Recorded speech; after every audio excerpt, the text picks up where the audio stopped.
Good evening students. तो हमने अपना haloalkanes and haloarenes chapter start करा हुआ है, जिसमें कल हमने केमिकल रिएक्शन स्टार्ट करा था और हमने केमिकल रिएक्शन में हेलो एल्केन्स की जो पहली रिएक्शंस थी न्यूक्लियोफिलिक सब्स्टिट्यूशन रिएक्शन उसको स्टार्ट कर दिया है। कल के लेक्चर में हमने SN2 रिएक्शन को समझा। आज के लेक्चर में हम क्या करेंगे, SN1 रिएक्शन को समझेंगे। ठीक है, SN1 रिएक्शन मतलब सब्स्टिट्यूशन न्यूक्लियोफिलिक यूनिमॉलिक्यूलर रिएक्शन। तो फर्स्ट क्वेश्चन इज जो SN1 का 1 है ये क्या डिनोट करता है।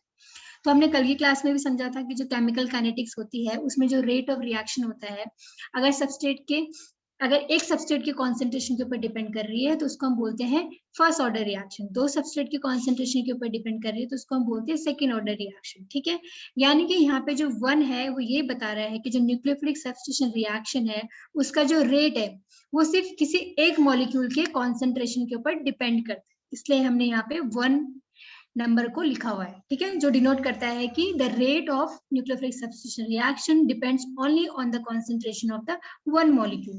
वो मॉलिक्यूल कौन सा होगा वो हम आगे देखेंगे। ठीक है, सबसे पहले ये देखो कि जो अपना ये SN1 रिएक्शन होता है उसमें हम कौन कौन से सॉल्वेंट्स यूज करते हैं। तो मेनली हम यहाँ पे पोलर प्रोटिक सॉल्वेंट यूज करते हैं। प्रोटिक मतलब क्या होता है, प्रोटिक मतलब कि जो जब वो डिसोशिएट होता है तो प्रोटॉन्स देता है, यानी कि H+ देता है। एग्जांपल के लिए वाटर ले लो, जब वाटर डिसोशिएट होता है तो किस फॉर्म में डिसोशिएट होता है, H+ और OH- के फॉर्म में। H+ क्या एक प्रोटॉन है, इसलिए वो क्या हो गया, पोलर प्रोटिक हो गया। और एग्जाम्पल देखते हैं, वाटर हमने समझ लिया, अल्कोहल हो गया, एसिटिक एसिड हो गया, ये सारे के सारे क्या है, पोलर प्रोटिक सॉल्वेंट्स है जो हम अपने SN1 रिएक्शन में यूज करते हैं। ठीक है, आगे देखते हैं। देखो ये तुम्हारा कोई एक मॉलिक्यूल है, ठीक है, टर्शरी हैलाइड है। तो यहाँ पे तुम्हें क्या दिख रहा है, कार्बन और ब्रोमीन का बॉन्ड दिख रहा है, जिसका नेचर क्या होता है, पोलर नेचर होता है। हमने कल की क्लास में भी समझा था। कार्बन और ब्रोमीन के कंपैरिजन में ब्रोमीन ज्यादा इलेक्ट्रोनेगेटिव है, तो इसमें जो बॉन्डेड इलेक्ट्रॉन होंगे ज्यादा किसकी तरफ होंगे, ब्रोमीन के पास होंगे। यहाँ पे पार्शियल पॉजिटिव चार्ज डेवलप होगा, यहाँ पे पार्शियल नेगेटिव चार्ज डेवलप होगा। ठीक है, अब यहाँ पे क्या होता है कि कार्बन और ब्रोमीन का बॉन्ड है, ये बॉन्ड ब्रेक होता है, ये बॉन्ड ब्रेक होगा। और यहाँ पे देखो जो हमारा ब्रोमीन था, हमारा जो हाइड्रोजन था, वो ब्रोमीन माइनस के फॉर्म में as a good living group निकल जाएगा और अपना यहाँ पे क्या हो जाएगा, हमें एक कार्बोकेटाइन जनरेट हो जाएगा। ठीक है, कार्बन के ऊपर पॉजिटिव चार्ज, इसलिए इसका नाम हो गया कार्बोकेटाइन हो गया ये। ओके, नेक्स्ट स्टेप देखते हैं। अब हमारे सोल्यूशन में क्या है, न्यूक्लियोफाइल ही प्रेजेंट है। यहाँ पे हम OH- को एज अ न्यूक्लियोफाइल ले रहे हैं। न्यूक्लियोफाइल मतलब क्या होता है, न्यूक्लियस लविंग होता है। न्यूक्लियस पे चार्ज कौन सा होता है, न्यूक्लियस पे क्या क्या प्रेजेंट होता है, न्यूट्रॉन और प्रोटॉन प्रेजेंट होता है। न्यूट्रॉन तो न्यूट्रल चार्ज है, ठीक है, प्रोटॉन पॉजिटिव चार्ज, यानी कि जो हमारा न्यूक्लियस है उस पर कौन सा चार्ज होता है, उस पर पॉजिटिव चार्ज होता है। ठीक है, पॉजिटिव चार्ज होता है। अब देखो न्यूक्लियस लविंग मतलब ये हो गया कि जो हमारा न्यूक्लियोफाइल है वो क्या करेगा, जहां पे इलेक्ट्रॉन डेफिशिएंट होगा वहां पे क्या करेगा, अटैक करेगा।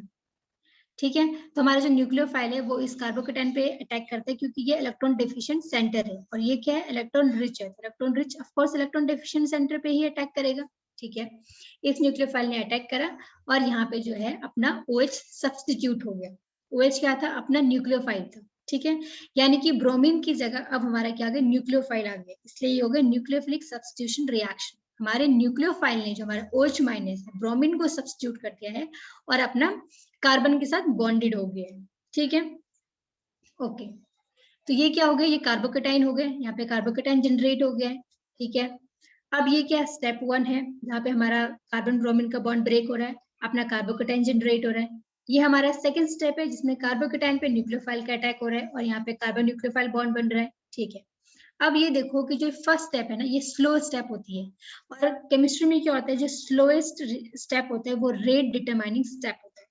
ठीक है, यानी कि जो ये जो ये वाला जो मैकेनिज्म फॉलो करके जो न्यूक्लियोफाइल सब्स्टिट्यूट हो रहा है उसकी जो रिएक्टिविटी है या उसका जो रेट है वो किसके ऊपर डिपेंड कर रहा है, वो बस इस वाली स्टेप के ऊपर डिपेंड कर रहा है, क्योंकि ये वाली स्टेप जो है सेकेंड स्टेप के कंपैरिजन में ज्यादा स्लो है।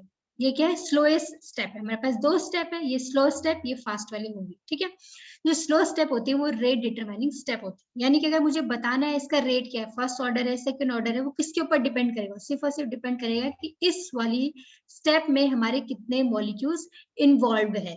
ठीक है, तो इस वाली स्टेप में सिर्फ एक ही मॉलिक्यूल इन्वॉल्व है जो अपने ये अल्काइल हैलाइड है। ठीक है, एक मॉलिक्यूल इन्वॉल्व है जिसमें इसका रेट ऑफ रिएक्शन डिपेंड करता है इस न्यूक्लियोफिलिक सब्स्टिट्यूशन रिएक्शन का, इसलिए इसका नाम दे रखा है यूनिमॉलिक्यूलर रिएक्शन। यानी कि जो इस वाली न्यूक्लियोफिलिक सब्स्टिट्यूशन रिएक्शन का जो रेट होगा वो सिर्फ और सिर्फ इस मॉलिक्यूल के कॉन्सेंट्रेशन के ऊपर डिपेंड करेगा, न्यूक्लियोफाइल के कॉन्सेंट्रेशन के ऊपर डिपेंड नहीं करेगा। जब हमने SN2 रिएक्शन पढ़ी थी वहां पे हमने देखा था कि जो रेट ऑफ रिएक्शन होगा न्यूक्लियोफिलिक सब्स्टिट्यूशन रिएक्शन का, वो क्या करेगा, वो हमारे सबस्ट्रेट के कॉन्सेंट्रेशन के ऊपर भी डिपेंड करेगा, वो हमारे न्यूक्लियोफाइल के कॉन्सेंट्रेशन के ऊपर भी डिपेंड करेगा। वहां पे कोई कार्बोकेटायन फॉर्मेशन नहीं होता था, SN1 रिएक्शन में कार्बोकेटायन फॉर्मेशन हो रहा है, जो कि एक स्लोएस्ट स्टेप है, रेट डिटरमाइनिंग स्टेप है। इस स्टेप में सिर्फ एक ही मॉलिक्यूल इन्वॉल्व है, तो यहाँ का जो रेट ऑफ रिएक्शन होगा वो फर्स्ट ऑर्डर होगा, वो सिर्फ इस मॉलिक्यूल के कॉन्सेंट्रेशन के ऊपर डिपेंड करेगा। ओके ओके, आगे मूव ऑन करते हैं। देखो यहाँ पे कार्बन और ब्रोमीन का बॉन्ड है, ब्रोमीन ज्यादा इलेक्ट्रोनेगेटिव है, निकल गया, कार्बोकेटायन जनरेट हो गया, अपना वाटर न्यूक्लियोफाइल यहाँ पे अटैक करेगा, ऑक्सीजन ने अपने लोन पेयर दिया तो इससे पार्शियल पॉजिटिव चार्ज आ गया, दूसरा वाटर मॉलिक्यूल आ गया, इस प्रोटॉन हाइड्रोजन को प्रोटॉन के फॉर्म में लेके जाएगा, और यहाँ पे हमारा कार्बन और OH का बॉन्ड जनरेट हो जाएगा। ठीक है, एक बार तुम फिर से एनिमेशन देख लो, वाटर मॉलिक्यूल आ रहा है, ये बॉन्ड बन रहा है, इससे पार्शियल पॉजिटिव चार्ज जनरेट हो रहा है, वाटर मॉलिक्यूल आ रहा है, इस हाइड्रोजन को प्रोटॉन के फॉर्म में लेके जाएगा, और यहाँ पे अपना कार्बन और न्यूक्लियोफाइल का बॉन्ड जनरेट हो जाएगा। ठीक है, ओके, मूव ऑन करते हैं आगे। तो कल जब हमने SN2 रिएक्शन पढ़ा था वहां पे हमने रिएक्टिविटी देखी, ठीक है, हमने बोला था जैसे टर्शरी हैलाइड है वो सबसे लिस्ट रिएक्टिव है फॉर द SN2 रिएक्शन। क्यों? क्योंकि वहां पे वो बहुत ज्यादा स्टेरिक हिंड्रेंस प्रोवाइड कर रहे थे, वहां पे SN2 रिएक्शन सबसे कम टर्शरी में हो रहा था। लेकिन जब हम बात करते हैं SN1 रिएक्शन की, तो यहाँ पे हम जो रिएक्टिविटी ऑर्डर देखते हैं सबसे ज्यादा रिएक्टिव टर्शरी ही होता है, टर्शरी सबसे ज्यादा रिएक्टिव होता है। क्यों? क्योंकि SN1 रिएक्शन में हमारे पास कार्बोकेटायन जनरेट होता है। ठीक है, यानी कि कार्बोकेटायन की स्टेबिलिटी ही इसकी रिएक्टिविटी को बताएगी कि कौन कितना ज्यादा रिएक्टिव होगा। देखो यहाँ पे कार्बोकेटायन, इसमें 3 मिथाइल ग्रुप लगे हैं जो इलेक्ट्रॉन डोनेटिंग है, इस कार्बोकेटायन को स्टेबलाइज कर रहे हैं, इसलिए सबसे ज्यादा स्टेबल है। स्टेबिलिटी ऑफ कार्बोकेटायन हम सबको पता है, सबसे ज्यादा स्टेबल टर्शरी होता है, फिर सेकेंडरी होता है, फिर प्राइमरी होता है। जितना ज्यादा स्टेबल कार्बोकेटायन बनेगा उतनी ज्यादा उसकी रिएक्टिविटी होगी। ठीक है, मूव ऑन करते हैं। अब देखो, एक है tertiary halide, secondary halide and primary halide, और ये अपना है अल्काइल हैलाइड को 0 डिग्री वाला। ठीक है, तो देखो जब हम बात करते हैं SN2 रिएक्शन की, तो हमने बताया था कि सबसे लिस्ट रिएक्टिव होगा टर्शरी हैलाइड, क्योंकि यहाँ पे स्टेरिक हिंड्रेंस बहुत ज्यादा होता है, हमारा जो न्यूक्लियोफाइल है वो हमारा इलेक्ट्रॉन डेफिशिएंट कार्बन सेंटर तक नहीं जा पाता, तो यहाँ पे SN2 रिएक्शन की प्रोबेबिलिटी बहुत कम होती है। लेकिन जब हम बात करते हैं SN1 रिएक्शन की, उस केस में जब हम कंपेयर करते हैं इन हैलाइड को, तो सबसे ज्यादा रिएक्टिव होती है टर्शरी हैलाइड, क्योंकि यहाँ सबसे ज्यादा स्टेबल कार्बोकेटायन जनरेट होता है। ठीक है, तो अभी हमने क्या देखा, SN2 और SN1 हमने कवर अप कर लिया है। उसमें हमें जो इम्पोर्टेंट है वो हमें मैकेनिज्म देखना है, और हमें ये याद होना चाहिए कि SN1 रिएक्शन में कार्बोकेटायन का जनरेशन होता है, इनका रिएक्टिविटी ऑर्डर क्या होगा। SN2 के केस में सबसे ज्यादा रिएक्टिव कौन सा होगा, अपना प्राइमरी हैलाइड होगा, उसके बाद सेकेंडरी, फिर सबसे कम टर्शरी में ना के बराबर होता है SN2 रिएक्शन। ठीक है, जब हम बात करते हैं SN1 रिएक्शन की, तो टर्शरी हैलाइड में सबसे ज्यादा रिएक्टिव होता है फॉर द SN1 रिएक्शन, क्योंकि यहाँ पे स्टेबल कार्बोकेटायन जनरेट होता है। ओके, बाकी हम कल कंटिन्यू करेंगे। Thank you students.